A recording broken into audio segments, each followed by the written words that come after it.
안녕하세요. 오늘은 성령 하나님에 관해서 또 방언 기도에 관해서 여러분과 말씀을 나누려고 합니다.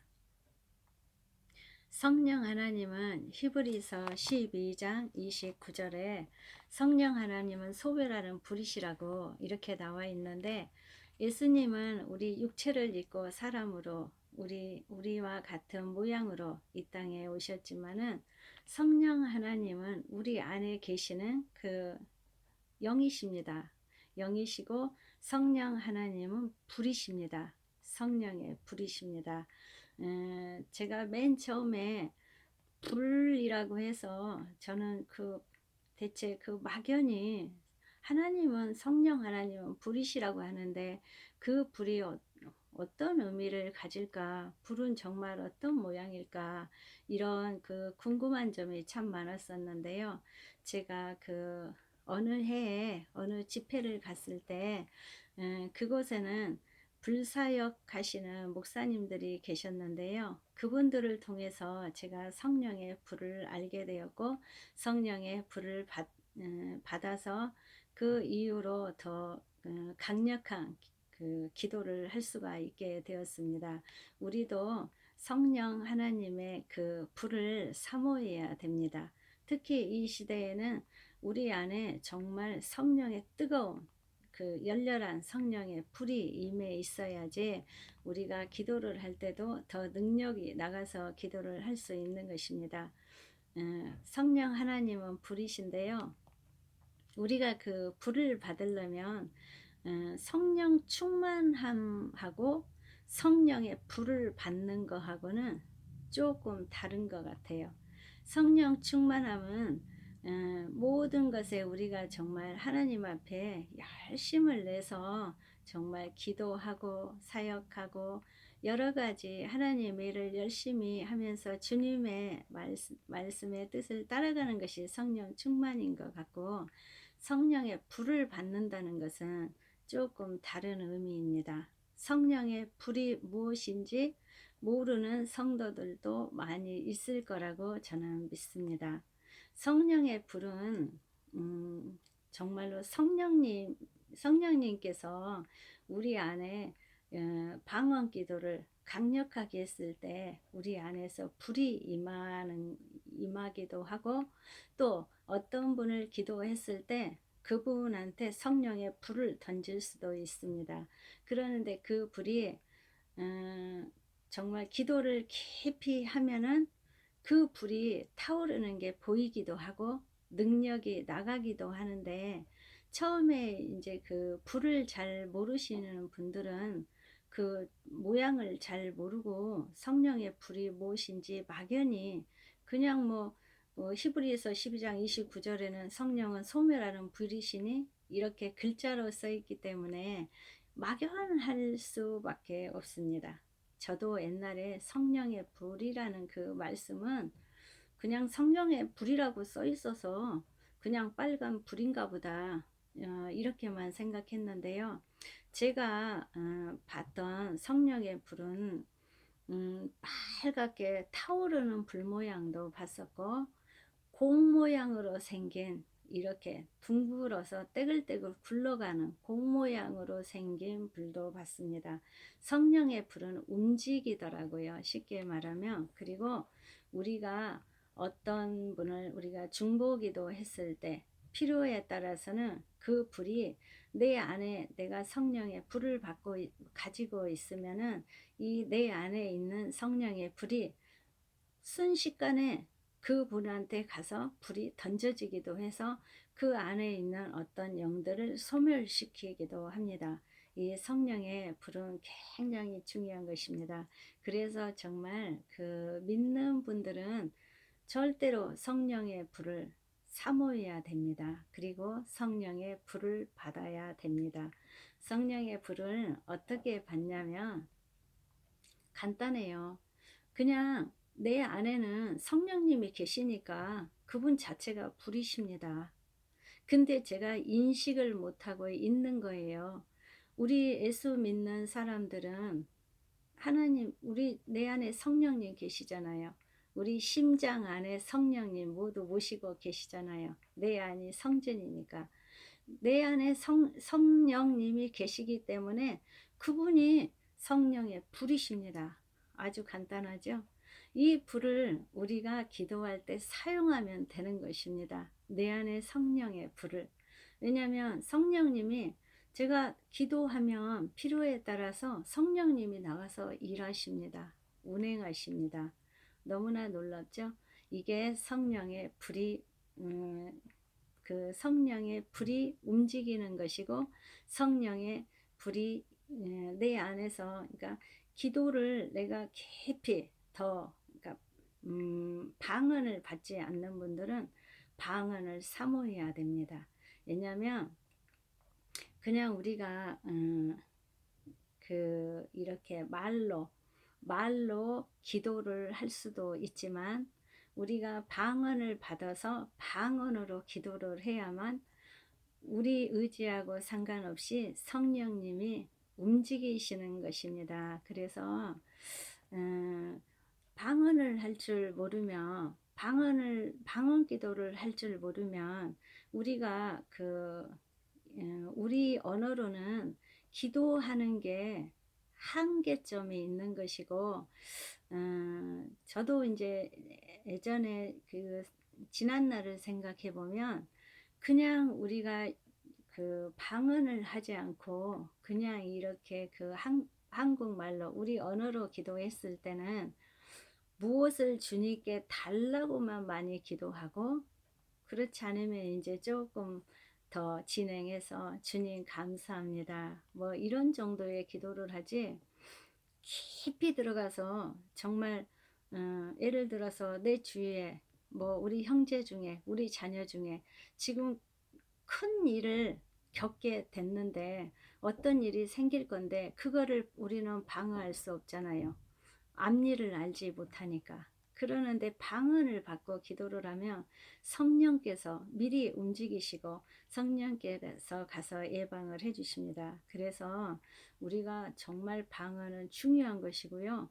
방언을 아직 받지 않으신 분들 또 방언을 아직 사모하지 않는 분들은 뭐 방언이 그렇게 중요한가 이렇게 생각하신 분들은 방언 정말 중요합니다. 방언 기도를 해야 됩니다. 사도행전 2장 1절부터 4절에서도 그 오순절날 다락방에서 모두 모였을 때 합심하여 기도했을 때 방언이 터졌잖아요. 그래서 그 방언이 마치 불의 해처럼 갈라지는 것처럼 그 사람들에게 모여서 각 그 사람이 하나씩 임하였더니 이렇게 말씀하셨고 그들이 다 성령 충만함을 받았다고 말씀하십니다. 그런 것처럼 방언 기도를 한 거하고 우리가 그냥 우리 언어로 그냥 한국말로 기도한 거하고는 절대적으로 이 기도의 능력이 다릅니다. 그래서 우리가 방언을 사모해야 되고 방언을 받아야 되고 또 방언을 받고 깊이 기도를 많이 했을 때 성령님께서 정말 그 성령의 불로 우리한테 더 강력하게 임하셔서 그 하나님의 일을 할 수 있는 것입니다. 그래서 우리는 잘 모르지만은 정말 하나님이 우리가 그냥 세상적으로 그냥 우리 언어로 기도했을 때 세상 어느 곳에 무슨 일이 있는 줄 알고 전 세계를 놓고 기도를 할 수 있겠습니까? 우리가 방언을 받아서 기도했을 때 성령 하나님께서 알아서 운행하시는 것입니까? 우리를 도구로 사용하셔서 우리 기도를 사용하셔서 도구로 사용하는 것입니다. 그래서 방언은 정말 중요한 것이고 방언을 사모하시고 방언을 꼭 받으시기 바랍니다. 그리고 방언을 받고 싶은데 그러면 방언은 어떻게 받는 것이지? 이렇게 생각하시는 분들 계시는데요. 방언은 간단해요. 정말 모를 때는 방언 어떻게 받는지 참 막막한데 방언 참 간단합니다. 방언은 어떻게 받는 것이냐면 제가 옛날에 오산리 처자실 금식 기도원 열심히 다닐 때, 그때 명절 때였는데 어느 분이 경상도에서 어떤 그 연세가 좀 높은 권사님이셨는데, 경상도에서 명절에 방언을 받기 위해서 오산리 처자실 금식 기도원에 오셨다고 했는데, 마침 제 옆에 앉으셨습니다. 그분이 몇 년 전에. 그래서 저한테 물었어요. 방언을 받고 싶어서 자기는 경상도에서 이렇게 명절에 휴가를 내서 여기를 왔다고, 어디 가서 방언을 받을 수 있냐고 저한테 물었습니다. 그러는데 거기 오산리 처자실 금식 기도원은 방언 터주시는 심호하시는 목사님들도 계시고 그러는데, 제가 시간대가 이렇게 정해져 있다고, 그 시간에 가서 그 방언을 받으시면 된다고, 이렇게 요일도 있고 그래요. 거기는 몇 시부터 몇 시까지는 중보 기도를 뭐 해주고 뭐 상담도 해주고 이런 시간들이 그때는 있었어요. 지금 이제 코로나 시대라 어떠는지 모르겠어요. 그런데 그분이 그 시간을 맞추기가 좀 불편하다고 하시더라고요. 그래서 저도 방언을 터주는 은사가 있기 때문에 그러면 제가 방언을 터주겠다고 했어요. 그래서 그분 제가 손을 잡고 주님께 기도하고 저 따라서 해보라고 했죠. 근데 방언은요, 내 자신이 사모하면 어디서든지, 집에서도 방언 얼마든지 받을 수 있습니다. 어떻게 받냐면 내가 정말 주님 앞에 방언을 받고자 사모하는 마음이 우선순위가 돼야 되고요. 그리고 정말 하나님 앞에 이렇게 간구기도 하면서 주님, 저 방언 기도 하고 싶습니다 하고, 음, 어린아이 방언, 맨 처음에는 말을 배우듯이 그렇게 대체적으로 보통 사람들은 어린아이 방언을 받습니다. 그분도 그 자리에서 어린아이 방언을 받았습니다. 맨 처음에 그냥 상식적으로 보통 사람들이 많이 쓰는 랄랄랄라 기도, 그냥 그런데 무작정 그냥 막연히 랄랄랄라 하지 말고, 예를 들어서 제가 지금 방언 기도를 몇 개 올려놨잖아요. 그걸 켜놓고 처음에는 정말 그 하나님 앞에 사모하는 마음으로 찬양을 많이 올려드리세요. 적어도 30분 정도 찬양을 하나님 앞에 많이 올려드리면서 방언을 간구하고 사모하면서, 주님, 저도 방언을 받고 싶습니다, 이렇게 하시면서 랄랄랄랄랄랄랄랄랄랄라 이렇게 혀를 움직이는 거예요. 간단해요. 방언은 아무나 할 수 있습니다. 예수 믿는 사람들은. 하나님 앞에 그 방언을 사모하는 모든 사람들은 쉽게 방언이 터집니다. 내가 사모하지 않고 거부하기 때문에 방언이 오지 않지, 성령 하나님은 누구든지 방언을 주고 싶어 하시는 거죠. 왜냐하면 방언을 받아서 기도하기를 성령 하나님이 원하시니까. 그래서 방언을 우리가 사모해서 방언을 받아야 되고요. 처음에는 혀는 랄랄랄랄랄랄라 되는데, 그럼 내가 지금 방언이 받아진 거야, 안 받아진 거야? 이럴 수 있잖아요. 근데 그것을 매일 계속 해보는 거예요. 매일 계속 해보면 나도 모르게 어느 순간 방언이 터졌다는 것을 알 수 있습니다. 그리고 또 어떤 분들은 자기 방언이 왔는데 방언 온지 모르고 사는 사람도 좀 있더라고요.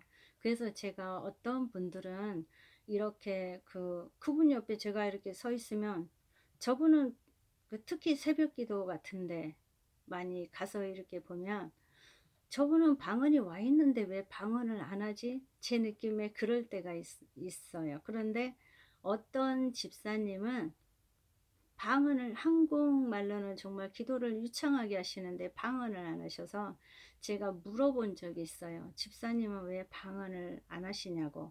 그랬더니 자기는 방언할 줄 모른다고 하더라고요. 그래서 아니라고, 집사님 지금 방언 와 있는데 집사님이 안 하시는 거라고, 해보시라고 이렇게 해서 가르쳐 드렸더니 바로 혀가 돌아가서 방언이 터지신 분도 있었습니다. 제가 개척교회 다닐 때. 그래서 모든 분들은 대다수가 방언이 와 있는데 본인들이 잘 모르는 것입니다. 그러니까 방언을 사모하면서 하나님 앞에 찬양을 많이 올려드리면서, 하나님 저 방언 받고 싶어요. 저 방언으로 기도하고 싶어요 하면서 그냥 믿음으로 집에서 그냥 랄랄랄랄랄랄라 이렇게 시작하면서 그 유튜브에 무슨 그 방언으로 기도하는 또 무슨 채널들도 많이 있잖아요. 그 채널 켜놓고 따라 해보세요. 틀림없이 혀가 돌아가면서 방언이 받아집니다.